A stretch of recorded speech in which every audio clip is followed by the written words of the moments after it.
Ang Halsima Highway ay isa sa mga pinakamataas at kilalang highway sa Pilipinas at madalas din itong tinatawag na isa sa pinakadelikadong daan sa bansa.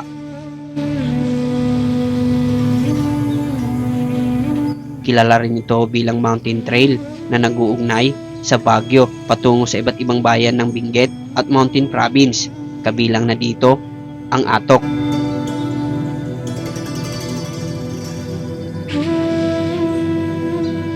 Sa aking paglalakbay papuntang Atok, mapapansin ang matatarik na bangin, matitinding kurbada at siksag na kalsada na tila nakayakap sa gilid ng bundok.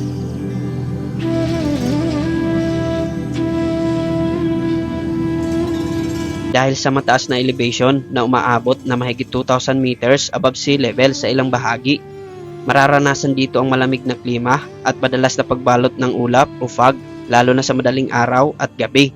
Hindi lamang ito simpleng highway, kundi isa ring scenic route na dinarayo ng mga turista at motorista dahil sa kahanga-hanging tanawin ng kabundukan, gulayan sa gilid ng bundok at mga view deck na nagbibigay ng malawak na tanaw ng Cordillera. Dahil sa matarik at paikot-ikot na daan, kinakailangan ng maingat na pagmamaneho upang masiguro ang kaligtasan. Kaya sa video ito ay papakita ko sa inyo ang kakaibang experience at mga aral sa ating paglalakbay papuntang Atok, Benguet.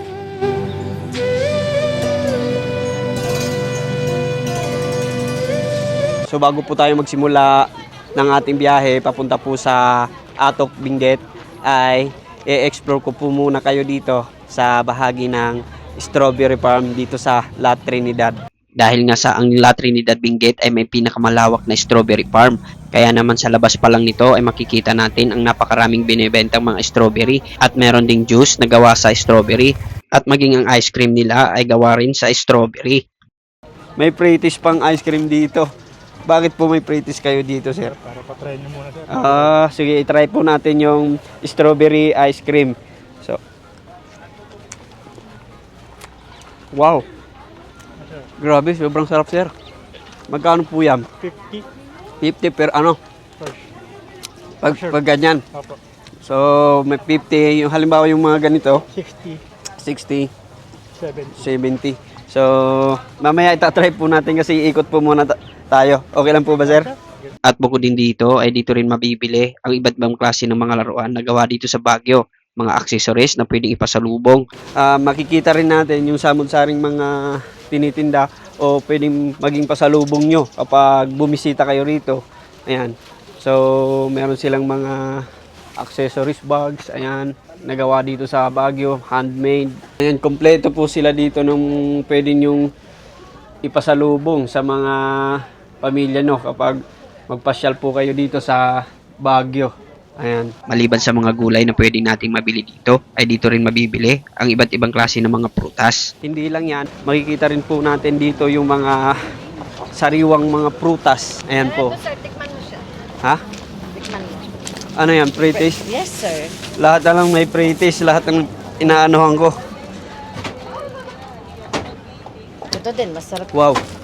So, saan po galing yung mga ganitong prutas, te? Iba-iba dito. Ano yan, sir? Merong galing dito, Benguet, ito masarap. So tanim lang po yan dito sa Benguet mismo. So, pretties po ito. Ngayon, may pretties na naman tayo. Aba, sobrang tamis nito, te. Sobrang tamis. Ayan, So, ito lagayan ng balat. Ayan. So, grabe. Sobrang tamis. Ibang-iba to sa mga tikman ko doon sa Masarap, sir. sa amin. Masarap. So, etong ganito, te. Ano Honey. naman to? Honey. Saan Yes, po nakukuha ito? May bee farm ito dito. May sa galing sa bundok, mayroong galing sa mga... Dito mismo sa Benguet.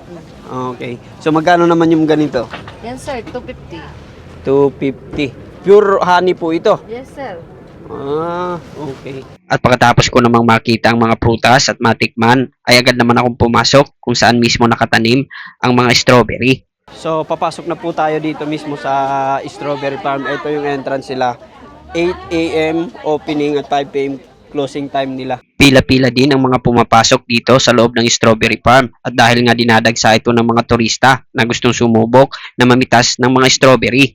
At sa halagang 20 pesos na entrance fee ay masisilayan mo na ang mga pananim ng mga strawberry.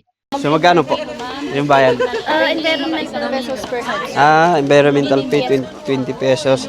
At saka kung magpipik po ako ng strawberry, magkano din po? 700 per kilo, sir. So kapag pumasok ka dito, 700 yung kanilang minimum na babayaran mo kasi per kilo yung pipitasin mo dito sa loob. So kung hindi ka pipitas, Pwede kayong pumasok sa mag-picture sa loob pero may environmental. okay, sige. Pasok ka, sir. Papasok po ako. Pasok po tayo. Tagasan po sila, sir. Late eh. O, sir, thank you. Thank you. Ayun. So, pasok na po tayo. At pagkapasok mo mismo sa entrance gate nila ay bubungad na sa inyo ang ita-hektaryang pananim ng mga strawberry. Mapapansin dito ang iba't ibang klase ng estilo ng pagtatanim ng strawberry. Merong mga nakasabit at merong nakalapag sa lupa.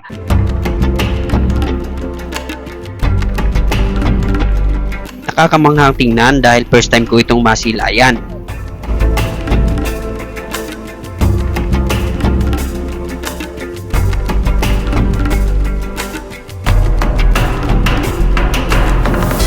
Bukod sa strawberry ay dito rin makikita ang iba't ibang klase ng mga gulay kagaya na lang ng broccoli. 150 po yan. Lahat to. 3 piraso. Yes. May lettuce din sila. 3 tangkay, magkano naman? 50 po. Ayun. So grabe, presko yung mga gulay. Pwede kang ikaw mismo yung mag-harvest. So dito makikita rin natin yung sunflower na sobrang ganda. Ayan o.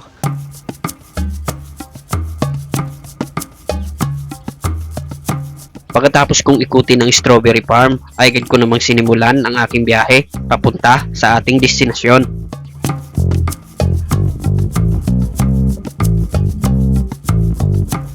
Alright.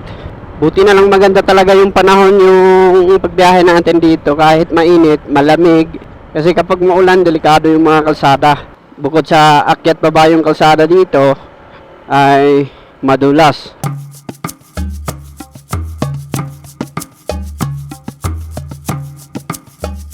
Isa talaga sa mga gustong punta ng mga biyahero ay yung Atok, lalo-lalo na sa mga motorista na nagpupunta rito. Ayan, merong toll gate dito. Hindi naging madali ang aking biyahe. Merong mga hindi inaasahang mga pangyayari sa daan. Aray ko, biglang liko. Delikado yun. Kurbada pa naman. Bukod sa madalas dito ang aksidente, kaya pag-iingat ang madalas na ipinapayo ng mga motorista na dumadaan dito.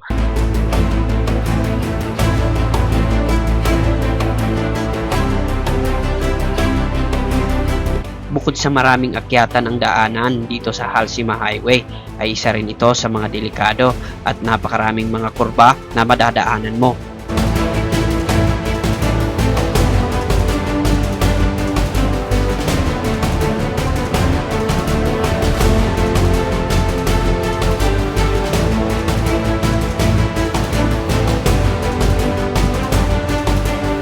Kaya naman, isa ito sa mga itinuturing na pinakadelikadong daanan papunta sa Atok Benguet. Ito pala yung sinasabi ng mga riders na kapag mahina ka, huwag kang magbalak mag-rides papunta rito sa Atok Benguet kasi malulula ka sa mga tanawin na makikita natin dito kasi sobrang taas.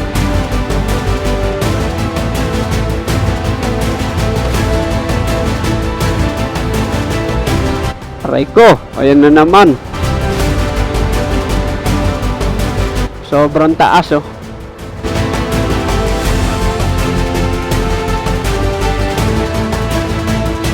So dito dadaanan natin yung Halsima Highway. Kung titingnan natin sa baba ay nasa tuktok na pala tayo, pero hindi na natin namamalayan na nasa tuktok na pala tayo ng kabundukan ito. Sa takbo ng motor ko parang normal lang na dumadaan sa kalsada, pero habang tinitingnan ko sa baba, grabe, sobrang taas na pala natin.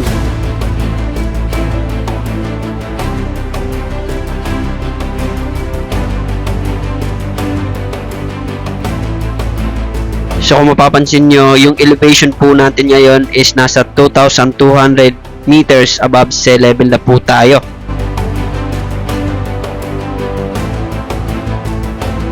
Yung binabaybay natin ay yung Buntok Road. Papasok tayo sa mga kurbadang daan. Isa sa mga pinakadelikado dito, papasok ng Halsima Half Tunnel.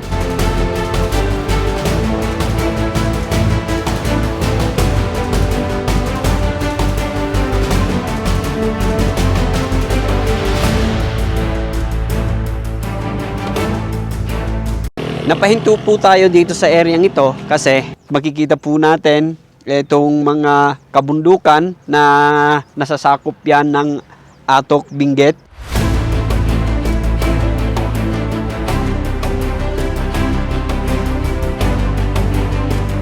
At ang kalsadang dinadaanan dito sa gilid ng Halsima Highway.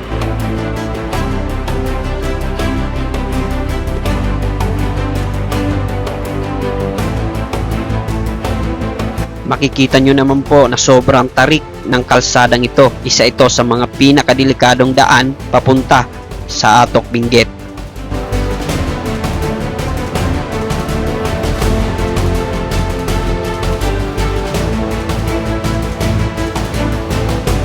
Makikita nyo naman, sobrang tarik ng kalsada. Kaya nga isa ito sa mga pinakadelikadong kalsada na dinadaanan ng mga motorista o mga biyahero na pupunta ng Atok, Benguet. Kinakailangan ang doble ingat ng mga biyahero dito kasi isang pagkakamali mo lang dito ay maaari kang madisgrasya.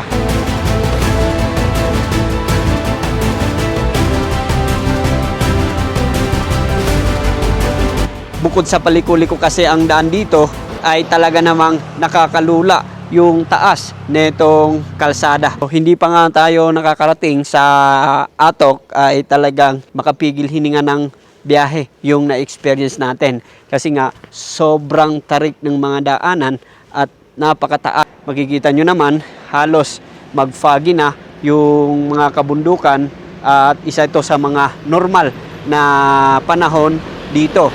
So dito naman sa area ito makikita natin na maaraw at pasulpot-sulpot yung mga pag, minsan mawawala, minsan ay darating. Kaya medyo mag-iingat at sobrang lamig po ng simoy ng hangin. Kaya naman talagang nag-jacket na tayo.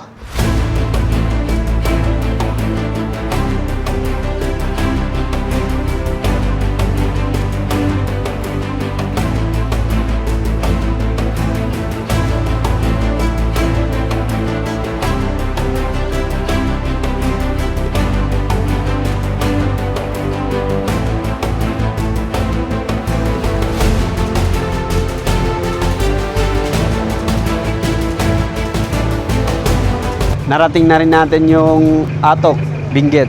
Yan. So, isa ito sa mga dinarayo ng mga turista dito. So, ang isa sa mga ipapasilip ko sa inyo, itong Northern Blossom. Maliban lang sa napakagandang tanawin dito, makikita rin natin yung Northern Blossom Flower Farm. Ayan. Tara. Sobrang dami ng turista ngayon dito. Tingnan natin sa baba. Hindi biro yung pinagdaanan natin, mapuntahan lang itong napakagandang lugar sa Atok. Kapansin-pansin dito ang maraming mga turista na bumababa at nagpaparehistro para masilayan ang napakagandang mga tanawin. Ngunit bago makapasok ay kinakailangan mo magbayad ng 250 pesos. So ito yung entrance guys. Adults 200, senior may discount. Tapos na tayo makapag-register. Tara, pakita ko sa inyo yung view dito. Ngunit bago makapasok sa loob ay mahigpit na ipinapaalala sa mga turista ang mga protocol kung ano nga ba ang gagawin at hindi sa loob ng Northern Flower Blossoms. Pasok na tayo since mag-isa lang tayo. Wow. Grabe. Sobrang napakaganda. Pwede kayong mag-picture dito. Background itong nagagandahang mga bulaklak. Oh. Tingnan mo, grabe oh. Sobrang ganda. Perfect ito pag Valentine's Day. Kaso tapos na. Sobrang nakakamanghang pagmasdan ng mga makukulay na bulaklak dahilan para dayuhin ito ng mga turista.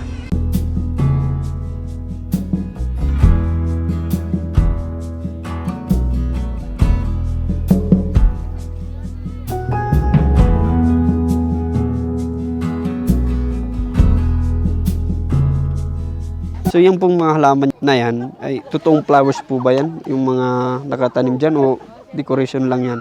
Ito pong flowers na pang lang po, pang tourist attraction lang po. Hindi po siya ina-harvest kasi na po, naging tourism na po itong natin, itong Northern Blossom. Pero dati po siyang for harvesting, kuya.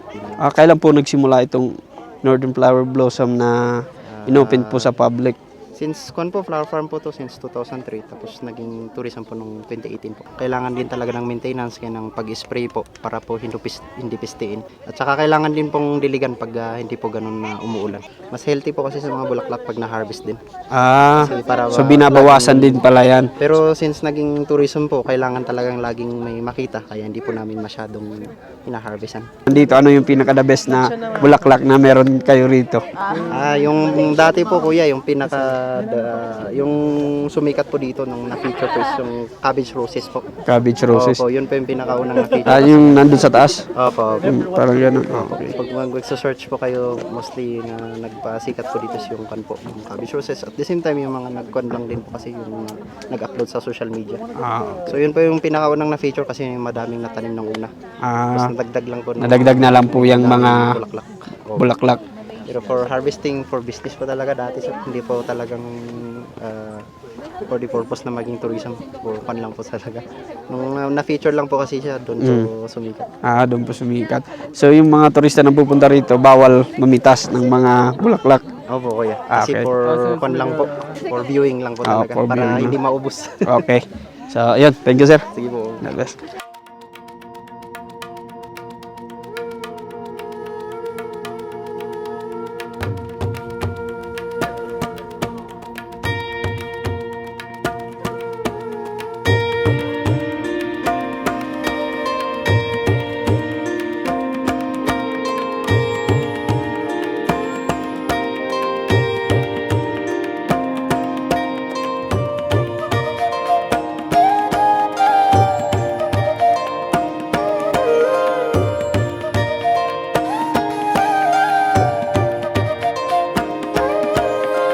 So, ayos guys, may free coffee tayo.